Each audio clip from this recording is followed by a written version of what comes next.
Pulichintala project నుంచి విడుదలైన 3 లక్షల క్యూసెక్ల వరద నీరు ప్రకాశం బ్యారేజ్కి చేరుతుంది. ఈ నేపథ్యంలో లోతట్టు ప్రాంతాల ప్రజలను అప్రమత్తం చేశామని అక్కడి అధికారులు తెలిపారు. 24 గంటల పర్యవేక్షణకు కమాండ్ కంట్రోల్ రూమ్ ఏర్పాటు చేశామన్నారు. ప్రకాశం బ్యారేజీని జల వనరుల శాఖ అధికారులతో కలిసి కలెక్టర్ పరిశీలించారు. విజయవాడ నగరంలో 43 లోతట్టు ప్రాంతాలను గుర్తించినట్టు అధికారులు వెల్లడించారు.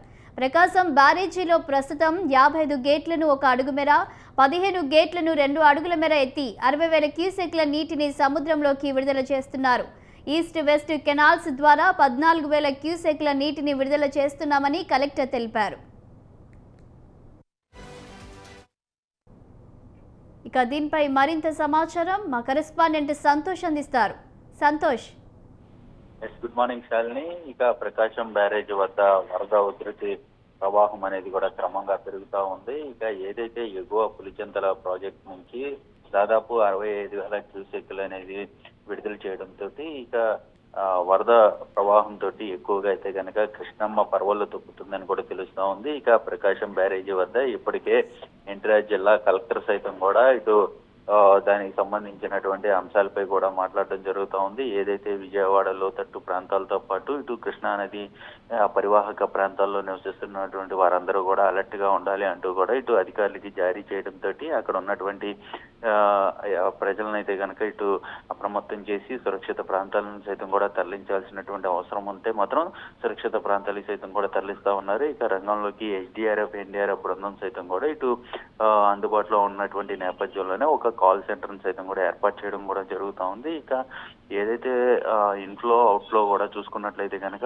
2,54,000 క్యూసెక్లు అనేది కూడా ఇటు ఇన్ఫ్లో అవుట్ఫ్లో అయితే ఉన్నట్టు కూడా తెలుస్తూ ఉంది. ఇక సముద్రంలోకి చూసుకున్నట్లయితే కనుక 65,000 క్యూసెక్లు అనేది కూడా నీటిని విడుదల చేస్తున్నారు. అదేవిధంగా ఇక ఈస్ట్ వెస్ట్ కెనాల్స్ లోకి అయితే కనుక మరొక 30,000 క్యూసెక్లు అనేది కూడా విడుదల చేస్తూ ఉన్నట్టు కూడా తెలుస్తోంది. ఇక ప్రకాశం బ్యారేజ్ వద్ద చూసుకున్నట్లయితే కనుక గేట్లు దాదాపు 55 గేట్లు అయితే కనుక 1 అడుగు మేర లిఫ్ట్ చేయడం, నీటిని దిగువకు విడుదల చేస్తూ ఉన్నారు. మరొక 15 గేట్లు అయితే కనుక 2 అడుగుల మేర లిఫ్ట్ చేసి ఇక నీటిని దిగువకి విడుదల చేస్తున్నటువంటి పరిస్థితులు నెలకొన్నాయని కూడా తెలుస్తూ ఉంది. మొత్తంగా చూసుకున్నట్లయితే కనుక ఇటు సముద్రంలోకి కెనాల్స్ లోకి నీటిని విడుదల చేసిన అనంతరం కూడా ఇక నదీ ప్రవాహ ప్రాంతాల్లో ఎవరైతే నివసిస్తున్నారో వారిని అయితే కనుక అప్రమత్తం చేస్తూ అధికారులు ఎప్పటికప్పుడు సమీక్షించే విధంగా కూడా ఇటు జిల్లా యంత్రాంగం అయితే పనిచేస్తున్నటువంటి పరిస్థితులు నెలకొన్నాయి. అదేవిధంగా ఒక కాల్ సెంటర్ను ఏర్పాటు చేసి ఎప్పటికప్పుడు ఆ కాల్ సెంటర్ ద్వారా వస్తున్నటువంటి కాల్స్ ను మానిటరింగ్ చేస్తూ అక్కడ ఉన్నటువంటి ప్రాంతాలకు అయితే కనుక అధికారులు వెళ్లే విధంగా కూడా ఇటు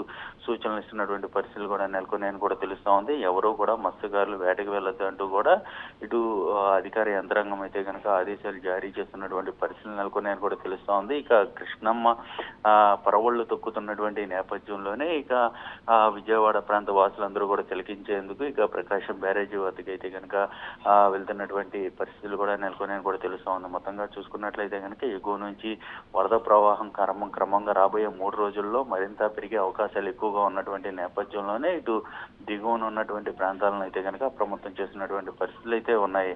శాలిని. Thank you Santosh.